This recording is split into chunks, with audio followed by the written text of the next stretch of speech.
नमस्कार, अंजनी कुमार उपाध्याय, संपदा न्यूज। भाद्र मास शुक्ल पक्ष चतुर्दशी आज का दिन है, अनंत चतुर्दशी का। और आज के ही दिन पैदा हुए योगीराज अनंत महाप्रभु।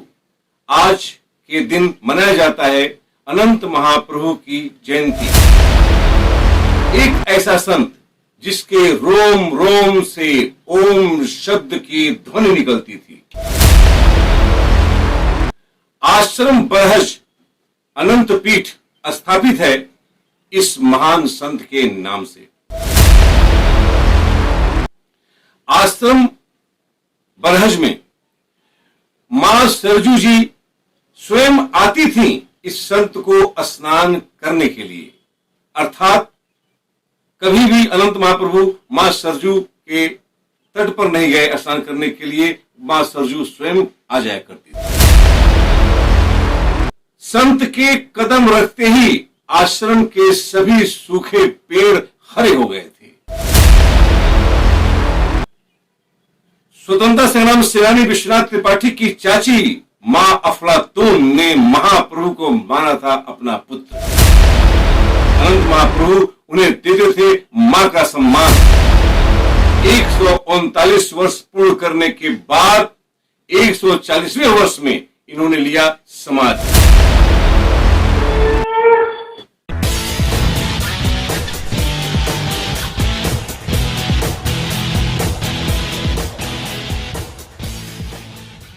आज आपके सामने प्रस्तुत है एक ऐसे संत की कहानी जिसके नाम से मां सरजू के तट पर बसे हुए बरहज नगर को विश्व फलक पर पहचाना जाता है। योगीराज अनंत महाप्रभु की कहानी आज आपके सामने हम लेकर आ रहे हैं, जिनके नाम पर यहां स्थापित है अनंत पीठ आश्रम बरहज। आश्रम बरहज का वह स्थान योगीराज अनंत महाप्रभु के साधना का स्थल रहा है। वहां एक छोटी सी गुफा रही है जिसमें वो साधना लीन रहा करते थे। तो हम आपको चल रहे हैं पहले उनके जीवन परिचय की तरफ। उत्तर प्रदेश के लखनऊ शहर के शहादतगंज मोहल्ले में श्री सुनंदन वाजपेयी के घर अनंत चतुर्दशी के दिन सन 1777 में एक बालक का जन्म हुआ। और चूंकि ये बालक अनंत चतुर्दशी के दिन पैदा हुआ था, इसलिए माता पिता ने नाम रखा अनंत। जी हां, यही बालक आगे चल करके अनंत महाप्रभु बना। यह सत्य के सेवक थे, परम राष्ट्रभक्त थे, घर बड़ा संपन्न था, परिवार में सारी खुशियां थीं। इनके दरवाजे पर प्रांगण में एक मोर नृत्य कर रहा था और उसी समय एक अंग्रेज आ पहुंचा। अंग्रेज ने उस मोर को गोली मार दी और मोर वहीं छटपटा करके मर गया। यह देख करके अनंत को क्रोध आ गया। उन्होंने अपने जमादार मोकम सिंह को कहा कि इस अंग्रेज को गोली मारो। मोकम सिंह ने अपने मालिक के आदेश को सुनने के बाद सीधे गोली मार दी और वही दुर्दशा उस जो मोर की हुई थी वही अंग्रेज की हुई। और मारने के बाद ये दोनों फरार हो गए। ये केस कुछ दिनों तक चला, बाद में इससे अनंत बरी हो गए थे। आपसे बता दें कि मां बाप ने इनका विवाह बहुत पहले कर दिया था, लेकिन इन्हें परिवार का मोह बांध नहीं पाया। 16 वर्ष की अवस्था में ये घर छोड़ दिए। यह 1857 के प्रथम स्वतंत्रता संग्राम में के नायक रहे और तमाम उसमें जो स्वतंत्रता संग्राम सेनानी रहे सबके बड़े प्रिय थे। मंगल पांडे से इनका विशेष स्नेह था, अच्छी दोस्ती थी। इस कारण अंग्रेजों ने इनकी खोज और तेज कर दी। इन्होंने साधु वेश धारण कर लिया और साधु वेश धारण करके अत्र तत्र घूमने लगे। 99 वर्ष की उम्र में यह बरहज आए। आपसे बता दें कि बरहज आने के बाद 1 साल ये नदी के घाट पर, कुटी घाट पर ये रहे। वहां बेचू साहू से इनकी मुलाकात हुई। इनको जो है बेचू साहू ने अपने बागीचे में स्थान दिया। बागीचा ऐसा था जिसमें कई पेड़ सूख गए थे और एक खुला हुआ वातावरण था। अनंत महाप्रभु वहां आके रहने लगे कुटिया बना करके, और उनके आते ही सारे पौधे कुछ ही दिनों में एकदम हरे भरे हो गए और इन्होंने अपनी योग साधना वहां शुरू कर दी।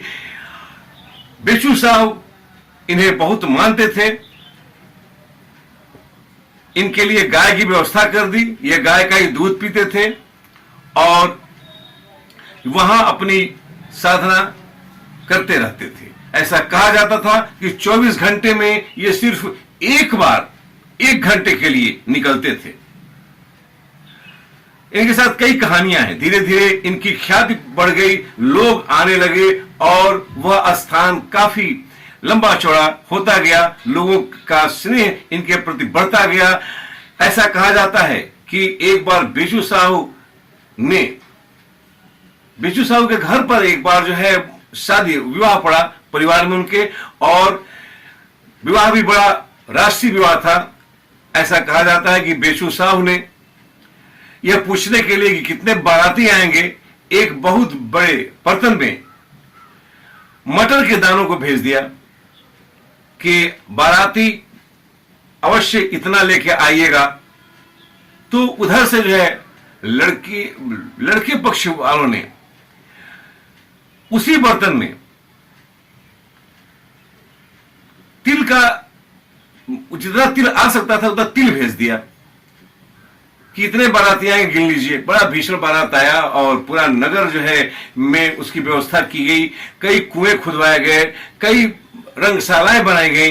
एक विशाल विवाह कार्यक्रम जो है वहां संपन्न हुआ। उस कार्यक्रम में एक समस्या आ गई, घी एकाएक घट गया और बेचू साहू परेशान हो गए क्योंकि बारात छोटी सी नहीं, बहुत बड़ी थी और घी अगर घटा तो फिर अधिक मात्रा में घटा। वो घबरा करके उदास होकर के अनंत महाप्रभु के पास आए, कहे कि प्रभु ऐसी समस्या आ गई है। उन्होंने कहा बिल्कुल मत घबराइए, आप सरजू जी में जाएं, मां सरजू से कहिए कि मुझे घी की आवश्यकता है, या कहा करके जितना घी चाहिए उतना बाल्टी पानी आप भर लीजिए और उसको कढ़ाई में डाल दीजिए।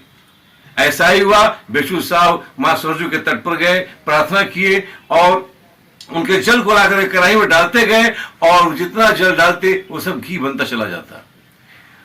फिर अनंत महाप्रभु ने कहा कि आपने उधार लिया है मां सरजू से, शादी हो जाने के बाद उतना घी आपको सरजू जी में डालना पड़ेगा। बेचू साहब ने उतना घी पुनः खरीद करके मां सरजू को दिया। ये ऐसी घटनाएं और ऐसी कथाएं यहां पर प्रचलित हैं। इतना ही नहीं, एक कथा और भी है। एक बहुत बड़े पहलवान साहब आ गए, उनको अपने शक्ति पर बड़ा गुरूर था। अनंत महाप्रभु जी ने कहा कोई बात नहीं, मेरा अंगूठा उन्होंने अपना दे दिया, हाथ का कहा कि इसमें रस्सी बांधो, इसको थोड़ा सा खींच लो, टेढ़ा कर दो। कहा जाता है पहलवान नहीं कर पाए, पूरी शक्ति लगा दिए और उनको हार माननी पड़ी। एक बात है, महाप्रभु के रोम रोम से ओम शब्द निकलता था। ऐसा कहा जाता है कि अनंत महाप्रभु ने यहां पर मां अफलातून, जो विश्वनाथ त्रिपाठी स्वतंत्रता संग्राम सेनानी जो थे और जिन्हें पूर्वांचल में गांधी जी के नाम से एक सम्मान दिया जाता है, बरहज के हमारे गौरव रहे हैं, ऐसे विश्वनाथ त्रिपाठी की चाची मां अफलातून को अपना मां माना था। मां अफलातून इन्हें बेटे की तरह स्नेह करती थी और श्री विश्वनाथ त्रिपाठी के ही परिवार के उनके बड़े भाई बसंत त्रिपाठी जी इनके प्रथम शिष्य थे। फिर बाबा राघोदास जी इनके शिष्य बने। बाबा राघोदास इनके समाधि लेने के बाद यहां गद्दी पर आए और उन्होंने अनंत पीठ के यश और कीर्ति को पूरे विश्व में आलोकित भी किया। अनंत महाप्रभु 1916 में अपनी गुफा में समाधि लिए। ऐसा कहा जाता है कि 139 वर्ष इनकी उम्र ये पूर्ण कर चुके थे। 140वें वर्ष में इन्होंने समाधि ली थी। इस प्रकार अनंत महाप्रभु की कीर्ति धीरे धीरे विश्व फलक पर स्थापित हो गई और इनके नाम से यहां आश्रम बरहज में अनंत पीठ स्थापित हुआ। अनंत पीठ को इन्हीं के नाम से जाना गया और आज भी वह अपनी प्रासंगिकता बनाए हुए है। आज भी वह पावन और पवित्र माना जाता है। स्वच्छ मन से अनंत पीठ पर समर्पण के भाव से यदि कोई प्रार्थना करे तो उसकी मनोकामना पूर्ण होती है, उसके कष्ट दूर होते हैं। धन्यवाद।